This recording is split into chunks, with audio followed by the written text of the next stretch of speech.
She thought she was just a waitress, until the black billionaire showed her a photo from her past. The moment Maya turned around, the tray of glasses trembling slightly in her hands, she locked eyes with the man in the corner booth and froze. Not because he was famous. She didn't even recognize him at first. It was the way he looked at her, not like a customer looks at a waitress, but like he knew her, like he had been searching for her.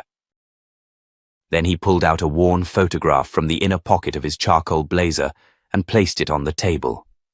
Maya's breath hitched, because in that photograph, faded and bent at the corners, was a little girl. About 5 or 6, standing barefoot in a cracked backyard, holding a paper flower and beaming. And next to her was Maya's mother. Her knees almost buckled. "What? Where did you get that?" she whispered, placing the tray down with trembling hands. The man stood slowly. His dark skin gleamed under the dim restaurant lights. He was tall, easily 6'3", with a calm strength in his posture and an air that didn't need to demand respect. It came naturally. "My name is Carter Maddox," he said, his voice deep but gentle. "And I believe we've met before, Maya. A long time ago." She blinked, stepping back. No one called her by her real name at the diner. Her name tag said Marie. The owner insisted it sounded more approachable. Her mouth dried. "I don't understand." Carter studied her. "You were adopted, but not before you spent the first 7 years of your life in foster care. Before that, you were with your birth mother, Rosa Brooks." "That's her in the picture, isn't it?" Maya staggered back another step. "How do you know my mother's name?" Because Maya had never told anyone here about Rosa. She didn't even talk about it to her roommate, let alone a stranger in a suit who looked like he stepped out of a business magazine. Carter's face shifted slightly, like he could see the swirl of panic rising in her. "I'm not here to hurt you, but you're part of something much bigger than you know." Before Maya could speak, her manager, Greg, stormed over. "Is there a problem here?" Carter gave a tight smile, returning to his seat. "None at all. Just talking." Greg glared at Maya. "Get back to work." Carter didn't break eye contact with her. "I'll be here all night. If you want the truth, come back." Maya spent the next 3 hours moving through the motions, but nothing felt real. Not the chatter from the booths, not the sizzle from the kitchen, just Carter's voice repeating in her mind. "You're part of something much bigger." By closing time, the diner had thinned out. Carter was still there. Same booth. Same calm expression. She hesitated, heart pounding, then slid into the seat across from him. "You need to explain everything." Carter reached into his briefcase and pulled out a thick manila folder. Inside were court documents, social service records, a hand-drawn birthday card, signed Maya in a shaky, childish scrawl. "I've been searching for your mother for over 20 years, he began. "She was the only person who ever helped me when I was a runaway, gave me shelter, fed me. Protected me. She saved my life." Maya's throat tightened. "She was like a sister to me." We lost touch. I searched for her after I made my first million, but it was like she'd vanished. Then, 2 weeks ago, someone from my legal team found this photo in a storage unit in Detroit. With a file that had her name, and yours. Maya's hands gripped the edge of the table. "My mother, she died. I was 6. She was taken from me in a car accident. At least that's what my file said." Carter nodded slowly. "Yes. But I don't think it was an accident." The air shifted. "What?" "There are too many loose ends. No official police report."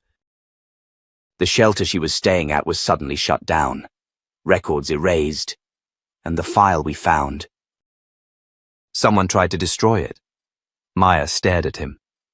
"Why would anyone do that?" because she was protecting something, or someone. You think that's me? I know it's you. The silence between them pulsed. Then Carter leaned in. Do you remember anything strange from that time? Flashes. A man yelling. Her mother pulling her into a closet. Whispers about documents. Then nothing. She whispered, just fragments. Carter slid over another document. It was a copy of a photograph. Her mother standing beside a woman in a lab coat. The words on the back, Project Haven. 1994. What is this? Carter's jaw tightened. That's what I need to find out. But I can't do it without you. Before Maya could respond, the bell above the diner door jingled.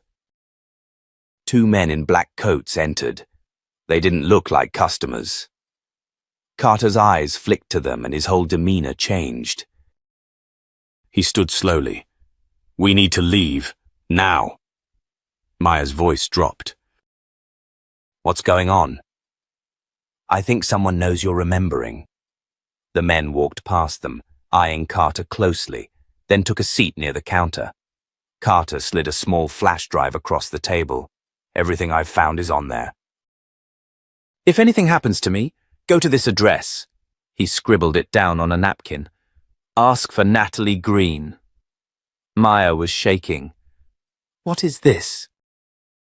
Who are you? Carter met her gaze, something fiery and unflinching in his voice now.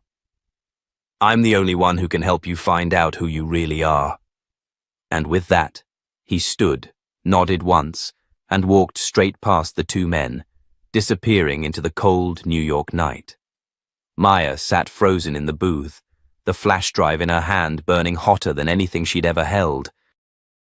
For 23 years, she thought she was just a waitress, but nothing about her life was simple anymore, and everything she thought she knew was about to be shattered. Maya didn't sleep that night. She sat on her couch, wrapped in a worn blanket, the flash drive Carter had given her clutched tightly in her palm like a relic. Her old laptop whirred loudly as it opened the folder titled Haven. There were dozens of files. Photos, scans of documents, surveillance reports. One video file labeled Rosa Brooks' Final Statement. She hesitated before clicking play. The screen flickered. Then came the image of a woman, her mother. Younger than Maya remembered, but unmistakably Rosa. Her hair was shorter, her eyes tired, wary, but burning with quiet urgency. If you're watching this, Rosa said into the camera, then I probably didn't make it. Maya's breath caught. I tried to hide the truth for as long as I could. I thought I could run, but they always find you. Project Haven wasn't about helping women. It was an experiment, funded by people who should have known better. They used us, lied to us, and when I found out the truth, I had to run. For Maya, for my daughter. The screen glitched, and Rosa's voice grew desperate. They want her. They don't care about the cost. But Maya, baby, if you're watching this, trust no one. Except him, Carter Maddox. He owes me. He'll protect you. The video ended. Maya sat frozen, fingers trembling against the laptop keys. Her stomach turned as the weight of her mother's words sank in. Her entire childhood, the system, the lies, the accident, none of it was random. Someone had been pulling strings, and Carter wasn't just some wealthy stranger who wandered into her diner. He was part of the last promise her mother had made. But now she had to know more. She left her apartment as the sun began to rise, walking the 5 blocks to the address Carter had scrawled on the napkin, a tall grey stone building tucked between 2 art galleries in Soho. She buzzed the intercom. A voice came through. Calm. Measured. Who is it? My name is Maya Brooks. Carter Maddox told me to come here. Said to ask for Natalie Green. Silence. Then a click. The heavy door unlocked. Inside, a woman in her late 40s waited by the elevator. Sharp features, short blonde hair, and eyes that scanned Maya like a scanner running facial recognition. "You're her," Natalie said quietly. "Come in." The elevator took them to the 6th floor, into a sunlit office filled with files, computers, and satellite maps. It didn't look like a lawyer's office. It looked like a war room. Natalie motioned for her to sit. "I worked with your mother," she said. "Back then I was just an intern at the firm that handled the legal paperwork for Project Haven. I didn't realize what they were doing until it was too late. Rosa got out. Most didn't." "What was Haven?" Maya asked. Natalie pulled out a thick file and dropped it on the desk. It was supposed to be a protection initiative for low-income mothers, funded by private donors and government grants. But it turned into something else. Medical trials, behavioral manipulation. Eugenics. Maya recoiled. "That's illegal." Natalie gave a dry laugh. "Not if no one's watching." "And if they make the data disappear?" Maya shook her head. "Why me? Why would they care about a waitress?" "Because you're the last surviving child from the program." That stopped her cold. "They tried to track down every mother and child. Some vanished, some were accidents. But Rosa, she hid you well. Changed your name, moved across 3 states, and she did it all while dodging federal-level surveillance." "Why didn't anyone stop them?" Maya whispered. "They had friends in high places. Still do. Which is why Carter has been walking a thin line helping you." Maya's voice broke. "Where is he?" Natalie hesitated. "We lost contact last night." "What?" "He had eyes on him when he left the diner. Our team tried to intercept, but he ditched his tracker." He knew they were close. A cold panic started crawling up Maya's spine. "You think they took him?" "We don't know, but if they did, it's because he has information." "And if they know you're with us now, you're in danger." The room spun. Everything was too fast, too big. Maya had always thought of herself as average, unremarkable, a girl who didn't finish college, who worked double shifts and paid rent late. Now she was the key to uncovering a decades-old conspiracy. Natalie handed her a phone. "Encrypted." "You'll need it." "I'm not a spy," Maya said weakly. "You're not. You're a survivor." "And if you want answers, you'll need to fight for them." Before she could respond, a sharp alarm blared from the hallway. "Intrusion on the 1st floor," a voice crackled from the speaker. Natalie's eyes snapped to Maya. "We have to go. Now." They raced down a side stairwell and exited through a back alley into a waiting black SUV. As they sped through Soho, Maya looked out the window, her thoughts spiraling. Carter was missing. Her mother had died protecting her from people still pulling strings today. And the truth wasn't just buried, it was guarded. Natalie handed her a small black case. "What is this?" Maya asked. "Your mother left something for you." "Carter was supposed to give it to you once you were ready." Maya opened it. Inside was a bracelet, handmade, faded, but instantly familiar.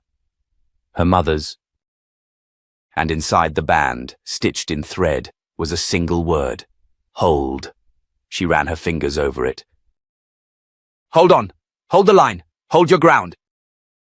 A memory hit her like a wave, her mother whispering it in the dark during one of the nights they were hiding. "No matter what they say, baby girl, you hold." The SUV took a hard turn. Natalie's voice dropped. "They're not going to stop coming, so now you have a choice, Maya. You can run again, or we expose every last one of them." Maya didn't hesitate this time. She closed the case, looked Natalie dead in the eye and said, "Let's burn it all down." The rain started just as the SUV pulled up to a discreet brownstone on the outskirts of Brooklyn.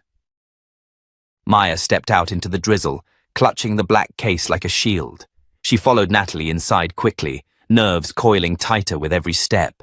The interior was dim, Spartan. No pictures, no personal touches. Just tech, screens, surveillance maps. Files stacked in coded order. "This is one of our fallback sites," Natalie explained, locking 3 different latches behind them. "It's not in any known system." Not even Carter knew about it. Why the secrecy? Because we're not just hiding from a corrupt project, Maya. We're up against an entire network. People in law enforcement, the judiciary, medicine. Carter suspected a leak inside his own legal firm.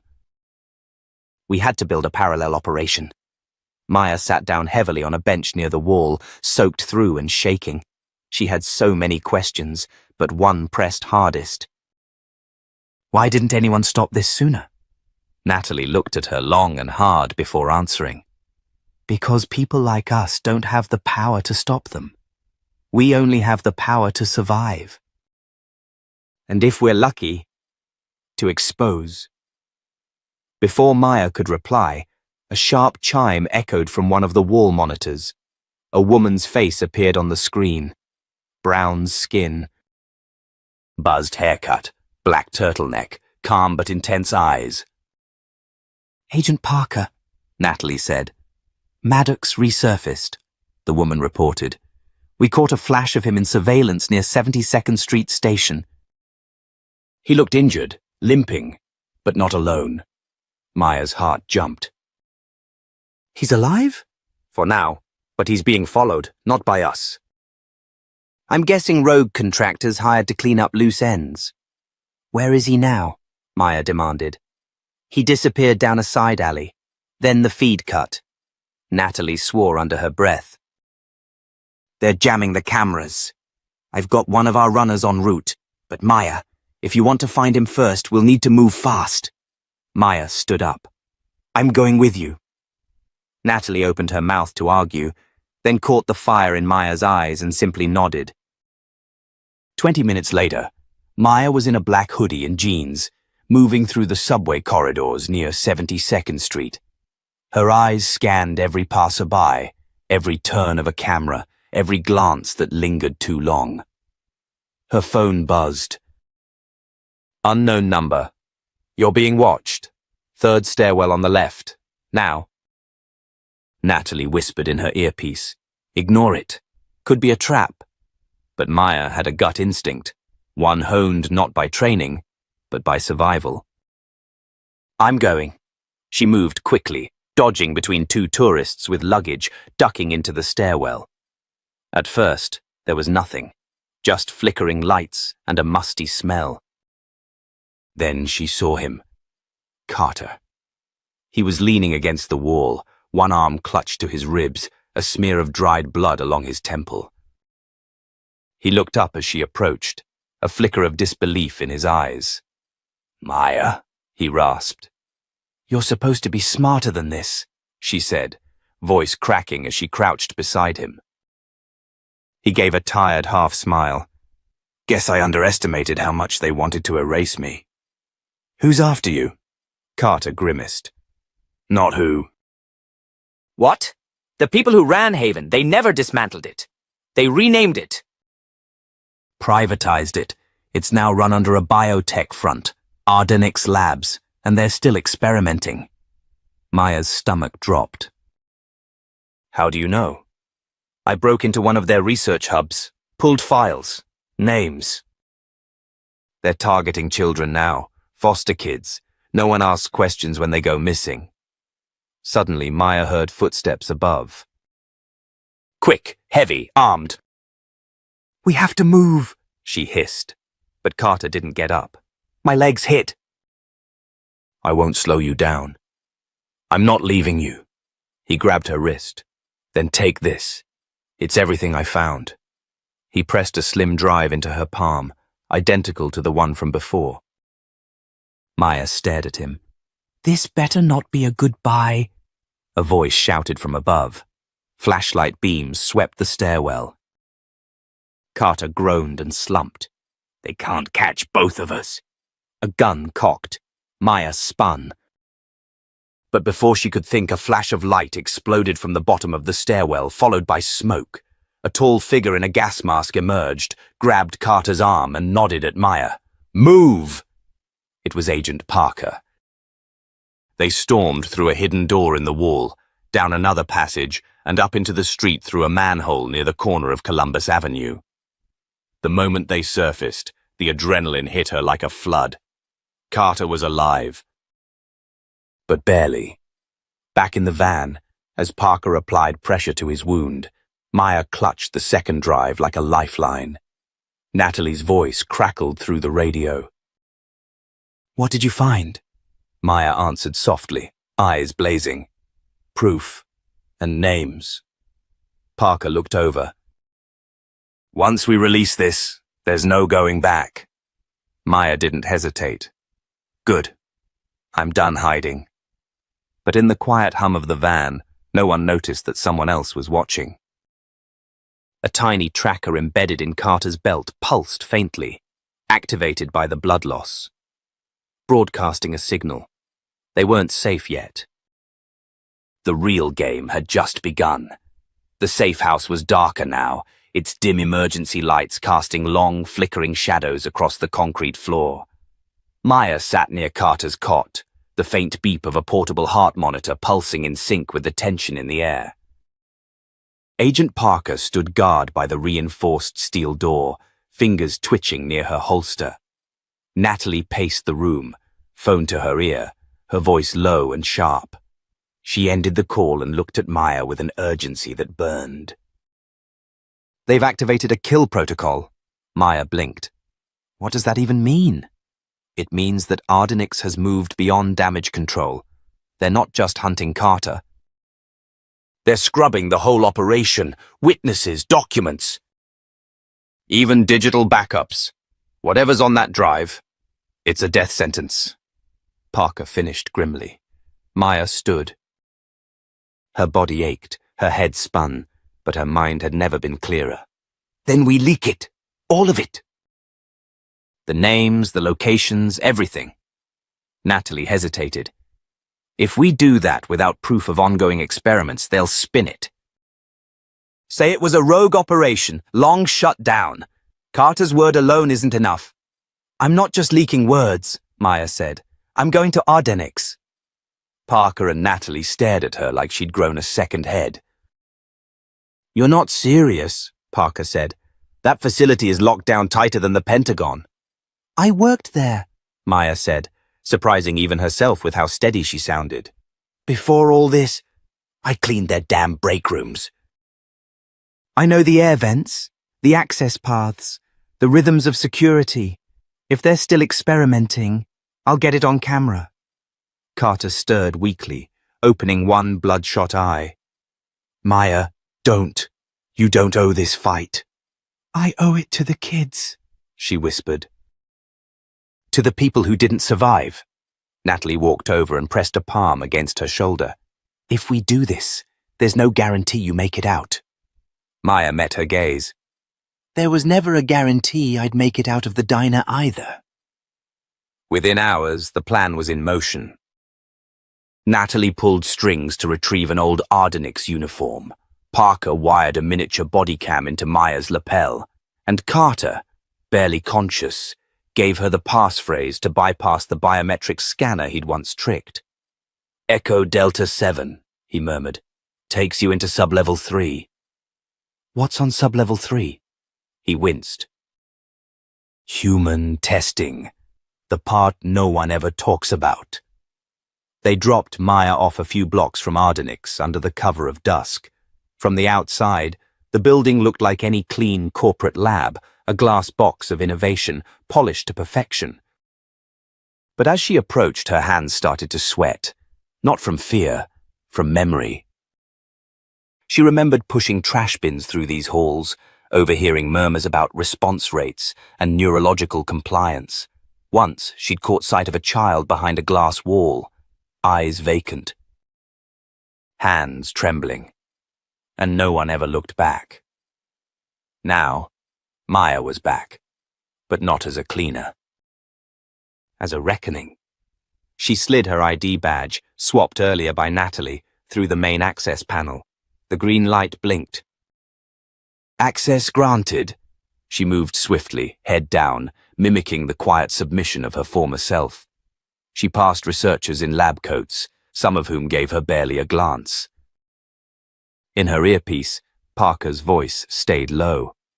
Security camera blind spot ahead. Turn left. Maya followed the cue, slipping into a maintenance corridor that ran parallel to the main labs.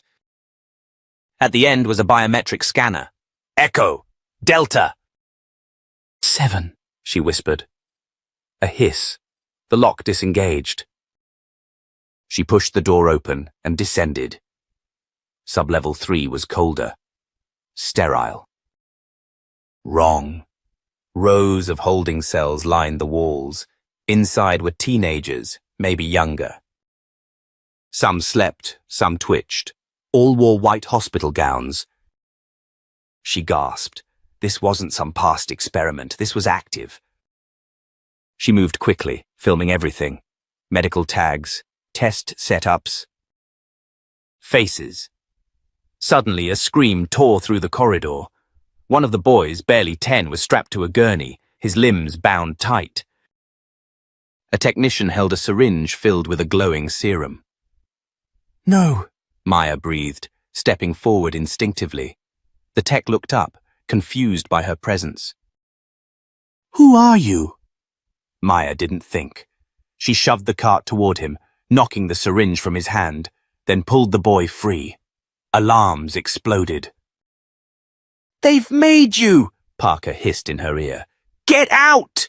I'm not leaving him, Maya said, lifting the boy into her arms. She ran, weaving past startled researchers, the boy clinging to her neck. A security guard stepped into her path, gun raised. Then a loud crash. Natalie's SUV burst through the emergency exit gates. Parker leaned out, firing a stun round into the guard's chest. Move, Maya! She lunged forward, ducked into the car, and they sped off as sirens echoed behind them. Back at the safe house, Carter was awake enough to sit up. When he saw the footage Maya captured, his hands trembled. You got it, he said. You actually got it.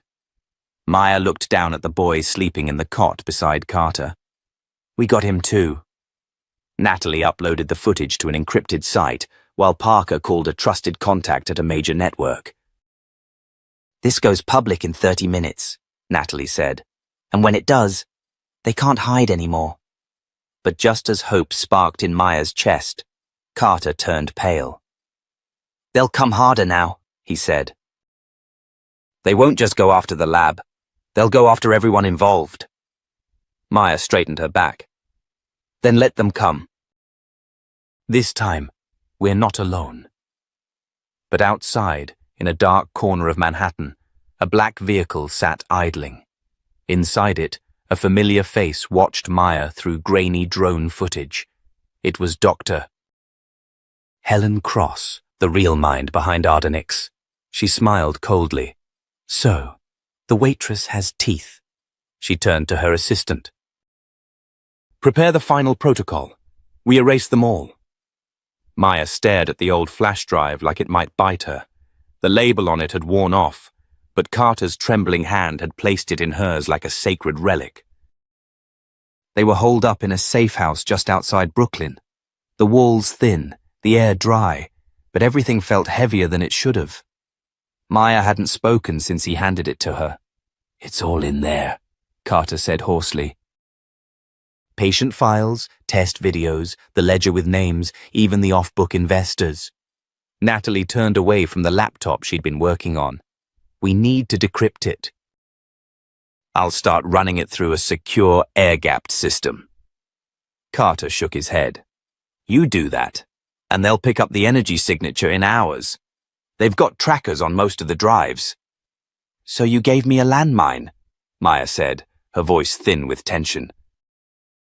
He gave her a weak smile. No, I gave you the truth. Maya stood abruptly and crossed the room, needing distance, needing air.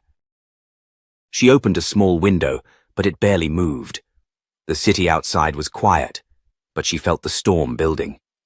Parker stepped in from the kitchen, holding a steaming mug. "You okay?" "I'm supposed to be," Maya muttered. "But I feel like I've been dropped in the middle of a war I didn't ask for." Parker gave her the mug. "No one asks for war. It just finds the people who can't ignore injustice." Maya took the cup and sat, her eyes still on the flash drive. "So what do we do now?" "We confirm it's legit," Natalie said.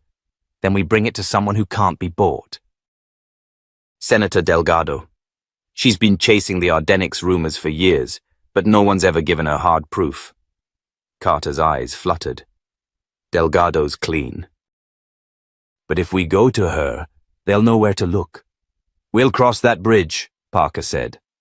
But they didn't have to wait long. The bridge came to them. At 3 a.m., a sharp knock on the door sent adrenaline through all three women. Natalie pulled her gun. Parker flanked the window. "Wait," Maya said. "Let me." She approached slowly, peeking through the peephole. A teenage boy stood on the porch, shivering, clutching a plastic bag. His face was bruised, lip cracked. "Who is it?" Parker whispered.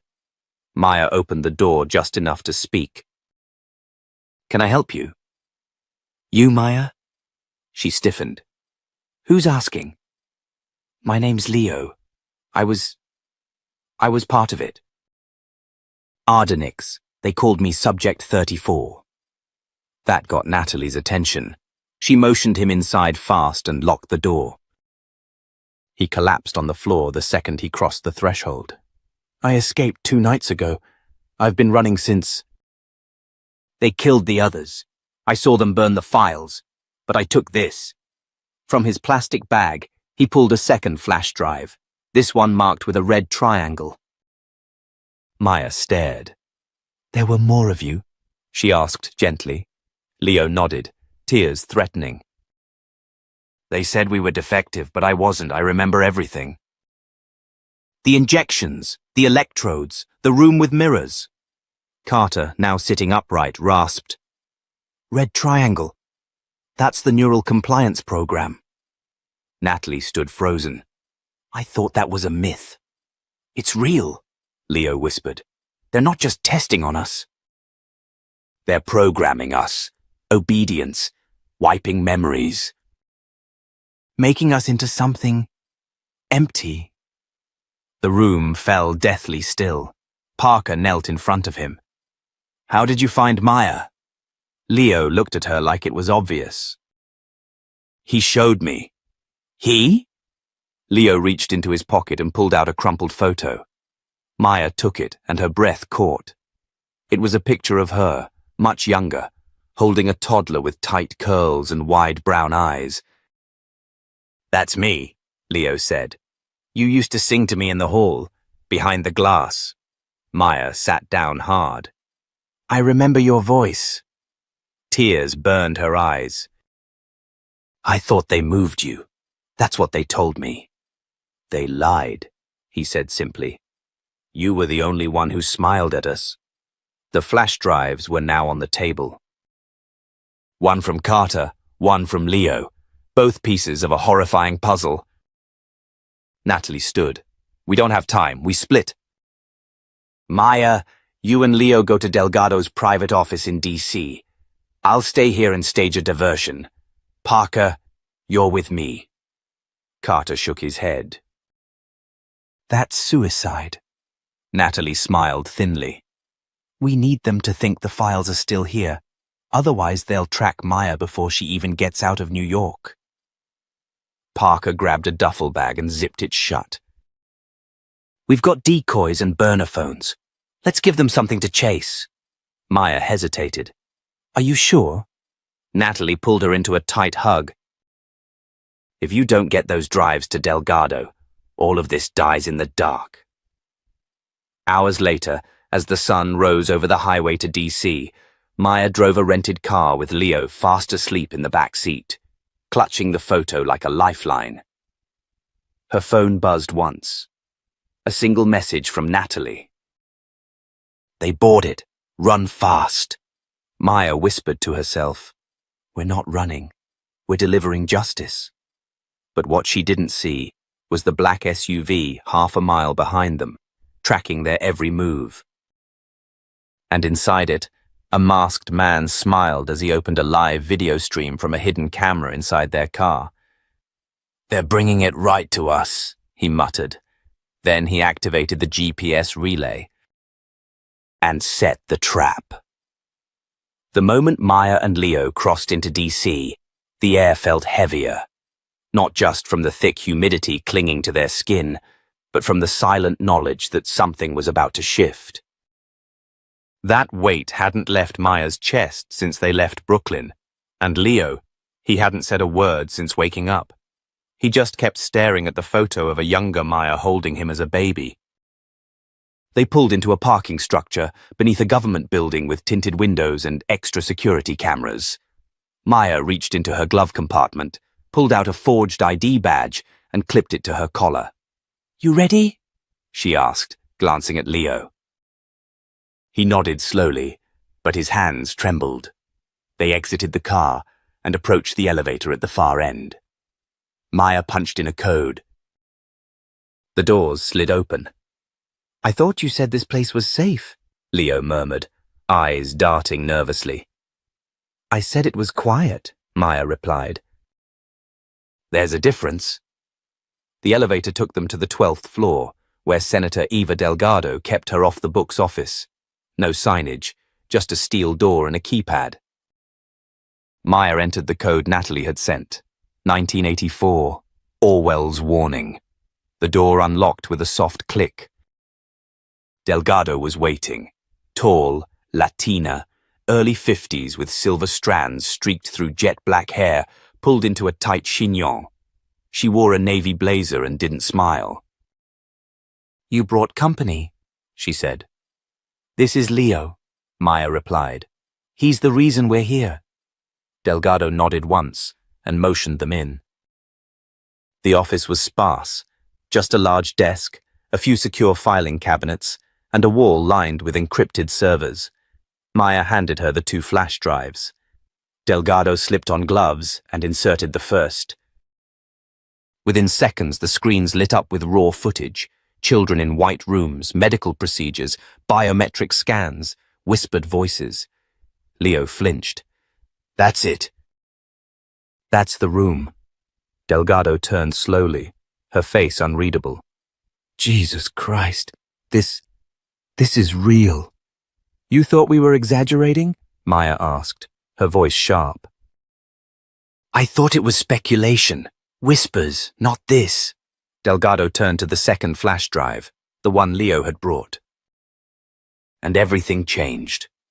On screen, a list of names appeared. Powerful ones. Senators, CEOs, department heads. Even 2 Supreme Court justices. Delgado's face went white. This could tear the government apart. It should, Maya said. Suddenly the screen blinked. A red prompt appeared. Trace initiated. External access detected. Maya froze. Shut it down. Delgado yanked the drives out, but it was too late. A second later, the fire alarm blared. What did you do? Leo asked, panic rising. Nothing, Maya snapped. This wasn't us. Delgado moved to her wall panel and pressed an intercom. Secure lockdown! Code black! Silence. Then the building lights flickered. Maya moved fast. We need to go, now! Delgado opened a side panel behind a bookshelf, revealing a narrow escape shaft. This leads to the alley. It's how I get around when I don't want to be seen. Leo hesitated. You trust me, right? Maya asked him. He nodded, and they disappeared into the shaft. They emerged in a trash-littered alley as black SUVs sped toward the front entrance. Men in dark tactical gear stormed the building. Not police, not FBI. They're early, Maya muttered. How did they know? Leo asked. Maya pulled out her phone, checked for signals. Someone's been watching us. And then it clicked. Natalie, she whispered. What? She stayed behind to draw them off. But if they're here, then either she's been captured, or worse. Just then, Maya's burner phone rang. Unknown number. She answered. You're not as invisible as you think, a male voice said. Turn yourself in. Bring the boy. We'll forget the rest. Maya didn't answer.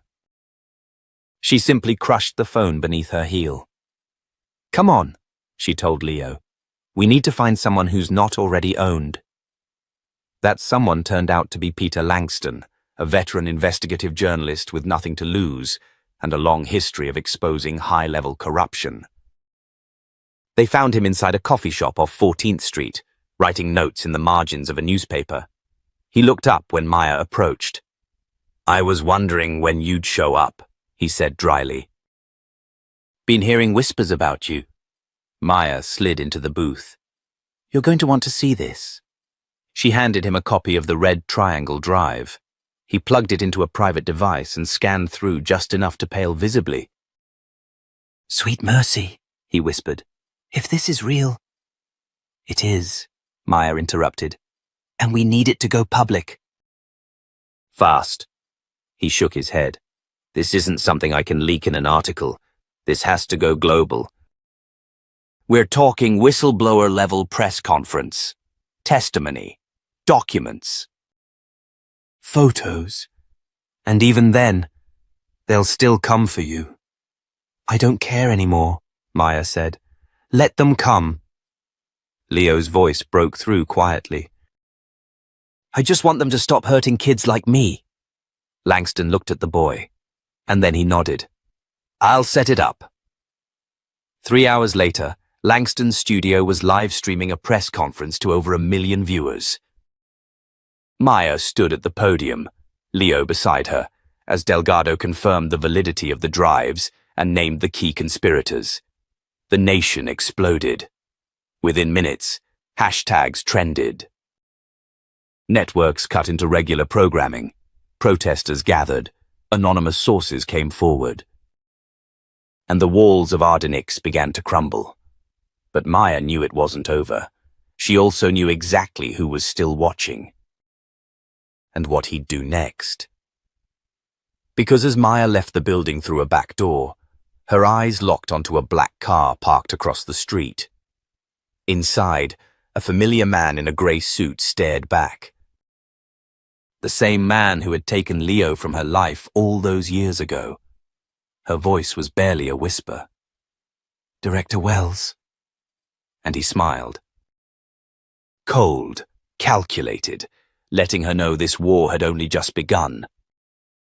The hotel room on the outskirts of Baltimore was bare, except for 2 chairs, a queen-size bed, and the constant ticking of a cheap analog clock. Maya stood by the window, blinds cracked just enough to catch the flicker of headlights on the highway.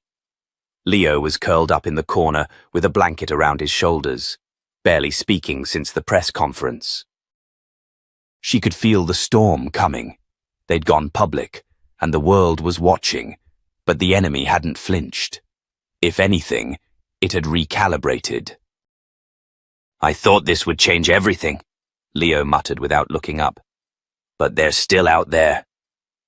It did change things, Maya said quietly.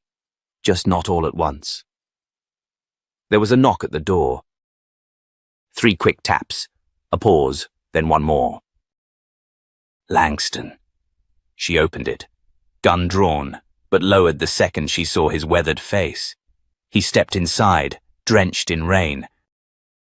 I got something, he said, tossing a flash drive onto the table. You're not gonna like it. Maya plugged it into her laptop. What came up made her blood run cold. A live video feed, a white-walled holding room. In the center, Natalie. Bruised, tied to a chair, and pacing behind her, calm as a metronome, was Director Wells. I told you, Langston said. They didn't just let that press conference slide. Leo sat up, eyes wide. They have Natalie? Maya's jaw clenched. Where is this feed from? Satellite bounce, Langston explained. Encrypted signal from a facility somewhere near Quantico. Deep black. No official records, but I got a whisper from someone inside. It's an off-the-books NSA site used for rendition and containment of domestic threats. She's bait, Maya realized. They want me to come get her. Of course they do, Langston said. And you're not supposed to survive it. Leo stood up. So what are we going to do? She looked at him. We're going to flip the script. They left the hotel before dawn. Maya didn't need Langston's help for this part. She had her own contacts, ghosts who owed her favors, soldiers turned shadows. One of them, a former NSA tech named Denise, secured the site's layout and patrol schedules. Another, a combat vet named Briggs, handed Maya a bag of gear with a nod. No words exchanged. Just loyalty. At 2:17 a.m., Maya, dressed in black tactical gear, crouched at the edge of a wooded clearing. Through night vision goggles, she watched guards patrol the perimeter fence of the off-the-books site. Leo stayed behind in the getaway car, under Langston's protection. You're sure you don't want backup? Langston had asked her earlier. If I don't come back, drive to the station and air everything. All of it. Every last file. Expose every name. Don't wait. Now, Maya moved like smoke. Avoiding motion sensors, bypassing the gate. She was in. Inside, the halls were sterile and silent. No signage. No numbers. Just corridors that all looked the same. But she knew where they'd keep someone like Natalie. Deep in the center, where the walls were thickest and screams wouldn't carry. She found the control room first. Knocked out the operator. Reversed the locks on the holding cells. Then she slipped into the surveillance wing and accessed the mainframe. But what she saw next made her stomach twist. There wasn't just one prisoner. There were dozens. Young men, women, even teens. All locked in soundproofed rooms, some unconscious, some pacing like caged animals. And each room had a file. Each file had a code name. Subject L, Subject R, Subject V. She clicked on one. Subject M. Maya's breath caught. It was her. Video clips played. Surveillance of her movements, conversations, her time at the diner, even old footage from the shelter she once worked at. They were watching me before I even knew Leo was alive, she whispered. A noise outside the door snapped her back to the moment. Footsteps. She moved fast, locking the door behind her, deleting the system logs, and triggering a false fire alarm. It worked. As red lights strobed and sirens blared, guards scattered. Maya used the confusion to reach Natalie's holding cell. She burst in. Natalie looked up, blood dried at her temple. Took you long enough. Maya smiled despite the tension. You look like hell. Feel like it too. She cut her loose. But Natalie, ever the strategist, nodded toward the control room. They're keeping files. Photos, voice samples, names. Everyone who's ever pushed back. I know, Maya said. I've got a copy. But we need to get out before they realize it's not a drill. They ran. It wasn't smooth. They encountered two guards on the way out. Maya neutralized one.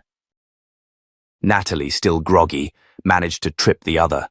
When they finally reached the car, Leo flung the door open and ran to Natalie, hugging her so tight it knocked the air from her lungs. I thought you were gone, he whispered.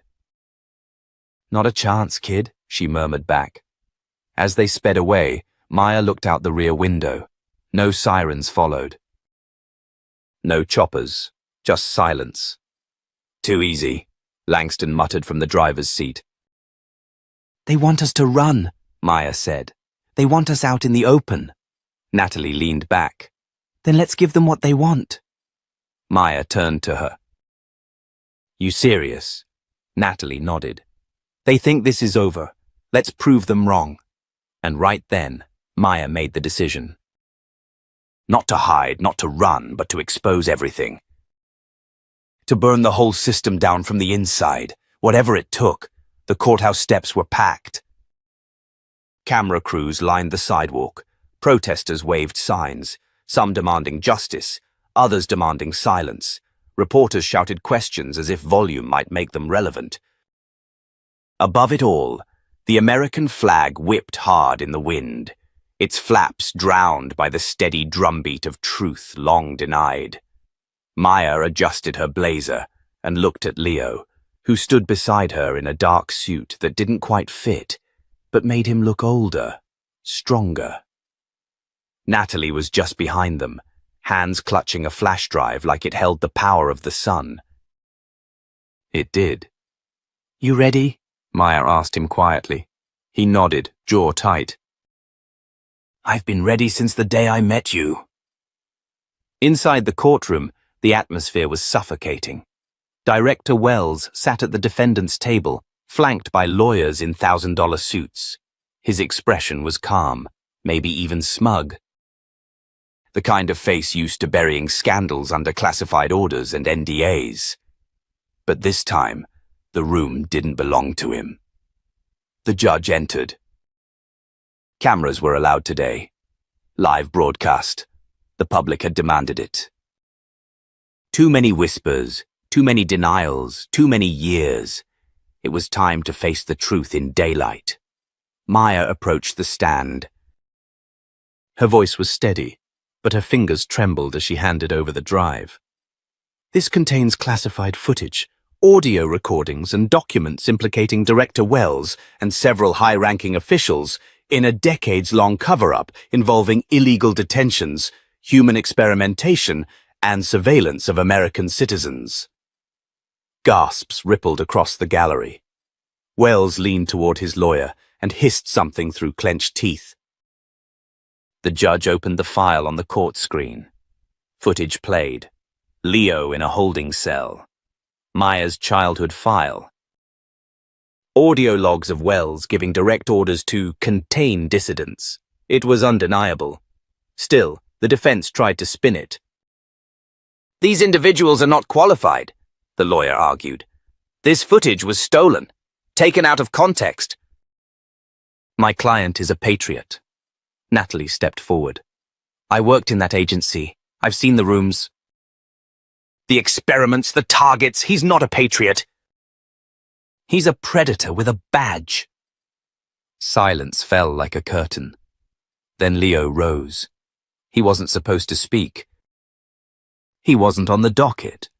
But he stepped into the aisle anyway, looked the judge in the eye and said, I was just a kid.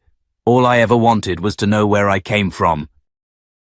Why people looked at me like I didn't belong. Now I know it was because someone made that choice for me. Someone decided I was dangerous before I even got a chance. He turned to Wells. You tried to erase me, but you didn't count on her. He pointed at Maya. She saved me. Not because she had to, because it was right. The judge exhaled slowly, then spoke. In light of the overwhelming evidence, this court finds Director Wells guilty on all counts. Further proceedings will determine the full scope of his crimes and appropriate sentencing. Applause erupted. Not polite, not civil. Explosive. Outside, the crowd cheered as news alerts lit up phones across the country. For the first time in decades, the truth had won. The cover-up was unraveling in real time. Investigations were launched. Resignations flooded in. And Maya? She didn't smile. She breathed.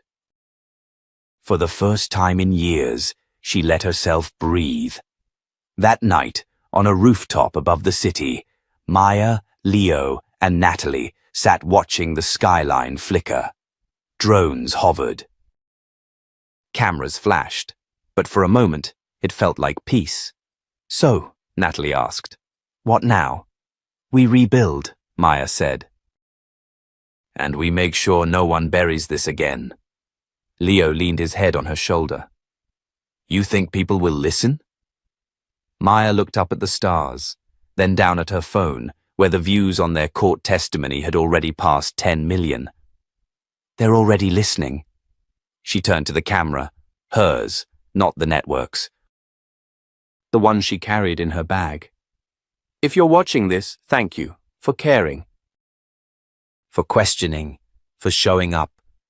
She paused, voice soft but firm. This wasn't just about me. Or Leo. It's about anyone who's ever been silenced, forgotten. Made to feel invisible. She looked into the lens. If you believe in truth, in justice, in the power of one voice to spark change, then don't stop here. Share this. Talk about it. Push back. Because silence lets them win. Her finger hovered over the stop button, then dropped. If this story moved you, if it made you think, then help us keep telling stories that matter. Stories that don't just entertain, but inspire action. Hit like, subscribe, and share this with someone who needs to hear it. Your voice could be the reason someone finally feels seen. Thank you for being part of this. We'll see you in the next story.